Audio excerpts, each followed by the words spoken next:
গত শুক্রবার বড় ভূমিকম্পের পর গেল বৃহস্পতিবার তিনবার কেঁপে উঠেছে দেশ। বলা হচ্ছে আসল কাঁপনের সাবধান বার্তা নিয়েই ঘটছে এসব ভূমিকম্প।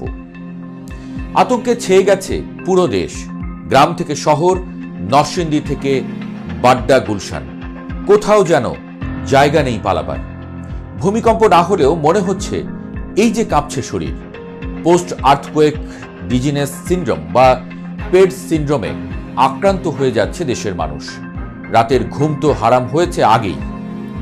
চোখ বন্ধ করলেই মনে হয় এই বুঝি মাথার উপরে ভেঙে পড়ল গোটা ছাদ।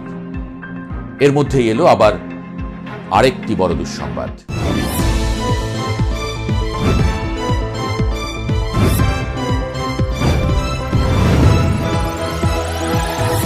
বাংলাদেশে আরেকটি সক্রিয় ভূগর্ভস্থ ফাটল রেখা বা ফল্ট লাইনের সন্ধান পেয়েছে ভূমিকম্প নিয়ে কাজ করা আন্তর্জাতিক গবেষকদের একটি দল। বাংলাদেশের জামালপুর ও ময়মনসিংহ থেকে ভারতের কলকাতা পর্যন্ত প্রায় 400 কিলোমিটার দৈর্ঘ্য ফাটল লাইনটি রীতিমতো দানব হয়ে বসে আছে মাটির নিচে। এতদিন ভূমিকম্প বিশেষজ্ঞরা দেশে দুটি প্রধান ফাটল রেখা থাকার কথা বলে আসছিলেন। একটি ডাউকি ফাটল রেখা, অন্যটি ইন্দো বার্মা মেগা থ্রাস্ট। পাশাপাশি সীতাকুণ্ডের উপকূলীয় ফাটল রেখা, মধুপুর, শাহজিবাজার, জাফলং ও কুমিল্লায় ফাটল রেখা রয়েছে। এর সঙ্গে নতুন খোঁজ পাওয়া গেল আরেকটি ফাটল রেখা, অর্থাৎ চিন্তা আরও বাড়ল বাংলাদেশের। বিশেষজ্ঞরা বলছেন এটি সর্বোচ্চ 6 মাত্রার ভূমিকম্প তৈরি করতে পারে। ভূমিকম্প বিশেষজ্ঞ মেহেদী আহমেদ আনসারি বলেছেন, বাংলাদেশে রিক্টার স্কেলে 6 মাত্রার ভূমিকম্প হলে সবকিছু ভেঙে পড়ার আশঙ্কা আছে। বোঝেন অবস্থা, মানুষ আসলে পালাবেটা কোথায়? মাটির নিচে চুপিসারে আরও এক দানব। ভূগর্ভের ভেতরে ঠিক কতগুলো দানব লুকিয়ে আছে তা হয়তো আমরা পুরোপুরি জানিও না। তবে নতুন পাওয়া এই 400 কিলোমিটার দৈর্ঘ্যের ফাটল রেখাটি নতুন করে আমাদের ঘুম হারাম করে দিল। এটি শুধু একটি সাধারণ ফাটল রেখা নয়, এটি প্রমাণ করছে যে বাংলাদেশের মাটি প্রত্যাশার চেয়েও অনেক বেশি অস্থির, অনেক বেশি ভঙ্গুর। নতুন দানবটি অবস্থান করছে জামালপুর ও ময়মনসিংহ থেকে ভারতের কলকাতা পর্যন্ত বিস্তৃত অঞ্চলে, যা আগেই উল্লেখ করেছি। আমাদের পরিচিত মধুপুর ফল্ট লাইন বা টাঙ্গাইলের কাছ থেকে ফাটল রেখাটি যেখানে শেষ হয়েছে তার ঠিক কাছাকাছি এর সক্রিয়তা। এতদিন ডাউকি ফল্ট ভয় দেখাচ্ছিল, যা একসময় মেঘালয়ের উঁচু পাহাড়গুলোকে ঠেলে উপরে তুলেছিল এবং এখনও সেখানে 8 মাত্রার শক্তি সঞ্চয় করে আছে। এখন তার সঙ্গে যোগ হলো নতুন এই সক্রিয় ফাটল, যা সর্বোচ্চ 6 মাত্রার ভূমিকম্প তৈরি করতে পারে। যদি মধুপুর ফল্ট আর এই নতুন ফাটল একযোগে শক্তি ছাড়ে, তাহলে কেন্দ্রীয় বাংলাদেশ মানচিত্র থেকে মুছেও যেতে পারে। বিশেষজ্ঞরা বলছেন ফাটল রেখাটি 3 ভাগে বিভক্ত, যার এক অংশে বড় মাত্রার ভূমিকম্পের আশঙ্কা রয়েছে। এই গোপন ফাটলটির সন্ধান পাওয়া যাওয়ায় এটাই প্রতিষ্ঠিত হলো চূড়ান্ত দুঃখই অপেক্ষা করছে বাংলাদেশের কপালে। ঢাকার ঠিক পাশেই অপেক্ষায় মধুপুর ফল্ট। ঢাকা কেন সবচেয়ে বেশি ঝুঁকিতে? কারণ ঢাকার খুব কাছেই রয়েছে মধুপুর ফল্ট। এই ফল্ট লাইনটি ইতিহাস, প্রলয় সৃষ্টির ইতিহাস। 1885 সালে এই ফল্ট বা তার কাছাকাছি অঞ্চল মানিকগঞ্জে ঘটেছিল রিক্টার স্কেলে 7 মাত্রার বেঙ্গল আর্থকোয়েক। সেই ভূমিকম্পে ময়মনসিংহ সহ দেশের বিভিন্ন এলাকায় ব্যাপক ক্ষয়ক্ষতি হয়েছিল।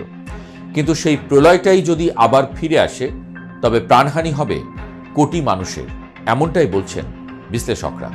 রাজধানী উন্নয়ন কর্তৃপক্ষের নিজস্ব সমীক্ষা অনুযায়ী ঢাকার কাছে মধুপুর ফল্টে যদি 6.9 মাত্রার একটি ভূমিকম্প আঘাত হানে, তবে ঢাকা শহরের কমপক্ষে 40% ভবন ধসে পড়তে পারে।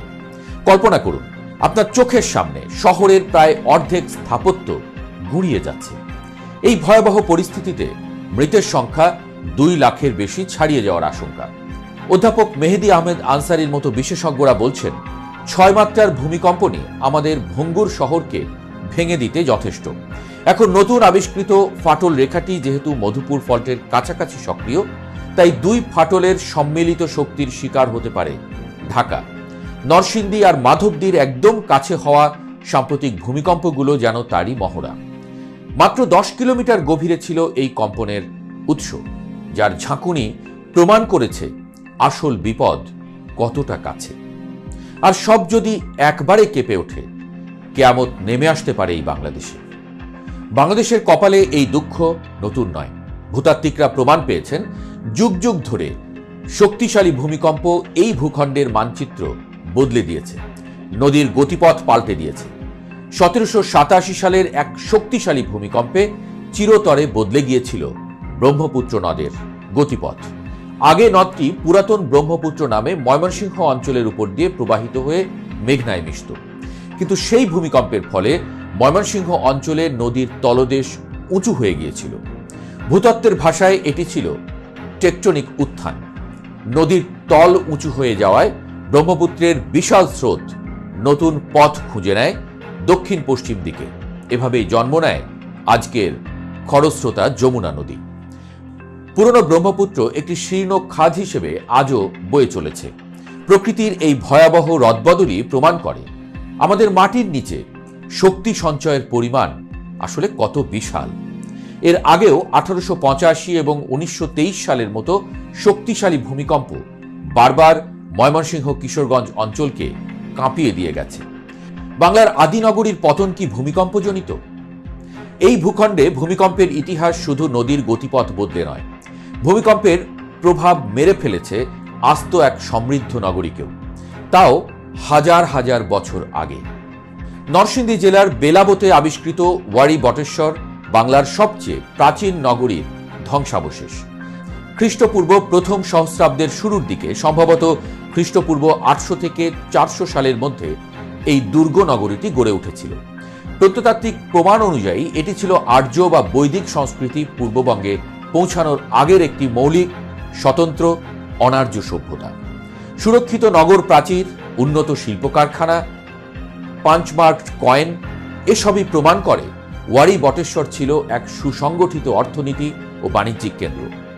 কিন্তু এই সুবিশাল নগরীর পতন কেন হলো? কেন এটি কালের গর্ভে হারিয়ে গেল? লেখক ও গবেষক হাসান মুর্শেদের বিশ্লেষণে উঠে এসেছে এক ভয়াবহ সত্য। জ্যারেড ডায়মন্ড যেমন প্রাচীন সভ্যতার পতনের কারণ হিসেবে প্রাকৃতিক দুর্যোগকে দেখিয়েছেন, তেমনি ওয়ারি বটেশ্বরের পতনও হতে পারে ভূমিকম্পজনিত। এটি ছিল এক সক্রিয় নদী নির্ভর বন্দর নগরী। কিন্তু বাংলার নদীগুলো স্বভাবতই পরিবর্তনশীল। যদি কোনো বড় বন্যা বা ভূমিকম্পের ফলে হঠাৎ নদীটি তার গতিপথ বদলে দূরে সরে যায়, তবে নগরীর বাণিজ্যিক কার্যক্রম বন্ধ হয়ে যায়, অর্থনৈতিক ভিত্তি দুর্বল হয়ে পড়ে এবং নগরবাসী ধীরে ধীরে এলাকা ত্যাগ করে অন্য জায়গায় চলে যায়। যে ভূমিকম্প 1787 সালে ব্রহ্মপুত্রের পথ বদলে যমুনা নদী তৈরি করল, সেই একই ধরনের ভূমিকম্প বহু শতাব্দী আগে ওয়ারি বটেশ্বরের পাশের নদীকে যে দূরে সরিয়ে দেয়নি, কে বলতে পারে? ইতিহাস বলছে এই ভূখণ্ড কেবল নদী নয়, সভ্যতা গিলে খেতেও প্রস্তুত থাকে। আজকের আমাদের এই আধুনিক ঢাকাও কি সেই প্রাচীন অভিশাপের শিকার হতে চলেছে? 3000 বছর পর যদি আমাদের এই সভ্যতা ধ্বংস হয়, তবে কি আমরাও ওয়ারি বটেশ্বরের মতো বিস্তৃত ইতিহাসে পরিণত হব? তথ্য উপাত্ত বলছে এই পরিণতি হয়তো অনিবার্য। ঢাকা কেন মৃত্যুপুরী? ভূপ্রকৃতি এবং মানুষের ভুল। সাম্প্রতিক সময়ে ঘন ঘন ভূমিকম্প আমাদের চোখে আঙুল দিয়ে দেখিয়ে দিচ্ছে কেন ঢাকা এতটা ঝুঁকিপূর্ণ। ভূতাত্ত্বিকরা 4টি মূল কারণ চিহ্নিত করেছেন। উৎপত্তি স্থলের নৈকট্য, ডাউকি ফল্ট হোক বা মধুপুর ফল্ট, ঢাকার 100 থেকে 250 কিলোমিটারের মধ্যেই সব শক্তিশালী ফাটল রেখার অবস্থান। গত সপ্তাহে 5.7 মাত্রার কম্পনটির কেন্দ্র ছিল ঢাকা থেকে মাত্র 25 কিলোমিটার দূরে। 2. নরম পলিমাটি ও ভরাট ভূমি। ঢাকার বেশিরভাগ নতুন এলাকা, বিশেষ করে পূর্ব ও পশ্চিম অংশে নিচু জলাভূমি ভরাট করে তৈরি করা হয়েছে। এই নরম পলিমাটি ভূমিকম্পের সময় লিকুইফ্যাকশন বা তরলীকরণ প্রক্রিয়ায় ভবনকে ভাসিয়ে দিতে পারে। ভূতত্ত্ববিদ সৈয়দ হুমায়ুন আখতারের মতে, যদিও ঢাকার উত্তর দিকে মধুপুর গড়ের মতো লাল শক্ত মাটি রয়েছে, কিন্তু মোগল আমলের পর শহর যখন দ্রুত পূর্ব পশ্চিমে প্রসারিত হলো, তখন নরম মাটি ভরাট করা হলো। মানুষই নিজেদের জন্য নতুন এক ঝুঁকিপূর্ণ ভূপ্রকৃতি তৈরি করেছে। ভবন নির্মাণে অনিয়ম। সবচেয়ে বড় আতঙ্কের কারণ এই মানবসৃষ্ট দুর্বলতা। রাজুকের জরিপ বলছে ঢাকার 70% বেশি ভবন নির্মিত হয়েছে বিল্ডিং কোড না মেনে। 2 তলার ফাউন্ডেশনের উপরে 7 তলা তুলে দেওয়া হয়েছে। নিম্নমানের কাঁচামাল এবং দুর্বল নির্মাণ শৈলী শক্ত মাটির উপর দাঁড়ানো ভবনকেও অনিরাপদ করে তুলেছে। 4. ভূগর্ভস্থ পানির উত্তোলন। অতিরিক্ত ভূগর্ভস্থ পানি তোলায় শহরের নিচে শূন্যস্থান বা ভ্যাকুয়াম তৈরি হচ্ছে, যা ভূমিকম্পের সময় মাটির স্তরকে আরো দুর্বল করে মারাত্মক বিপর্যয় ডেকে আনতে পারে। কোন এলাকায় সামান্যতম নিরাপত্তা? তাহলে কি ঢাকায় নিরাপদ কোনো জায়গা নেই? বিশেষজ্ঞরা বলছেন, ভূতাত্ত্বিক গঠনের দিক থেকে মধুপুরের লালমাটির একই গড়নের যেসব এলাকা রয়েছে সেগুলো তুলনামূলকভাবে নিরাপদ হতে পারে। এই এলাকাগুলো হলো রমনা, মগবাজার, নিউ মার্কেট, লালমাটিয়া, খিলগাঁও, মতিঝিল, ধানমন্ডি, লালবাগ, মিরপুর, গুলশান এবং তেজগাঁও। এই এলাকার মাটিগুলো শক্ত হওয়ায় কম্পন সহ্য করার ক্ষমতা বেশি। তবে সাবধান, বিশেষজ্ঞরা এও বলছেন যে শুধু মাটির শক্তিতেই নিরাপত্তা নিশ্চিত হয় না। বুয়েটের অধ্যাপক মেহেদী আহমেদ আনসারী পরিষ্কার করে বলেছেন, ভবন পরীক্ষা না করে কোনো এলাকাকে ঝুঁকি মুক্ত বলা সম্ভব নয়। পুরনো ভবন, অনুমোদনহীন বহুতল ভবন, নির্মাণ কোড না মানার কারণে তুলনামূলক নিরাপদ এলাকার বহু ভবনও এখন বিপজ্জনক। অন্যদিকে পুরান ঢাকার ভবনগুলো শতবর্ষ পেরিয়ে পুরনো হলেও সেগুলো সরু রাস্তা এবং ঘনত্বের কারণে উদ্ধার কাজে সবচেয়ে বেশি সমস্যার সৃষ্টি করবে।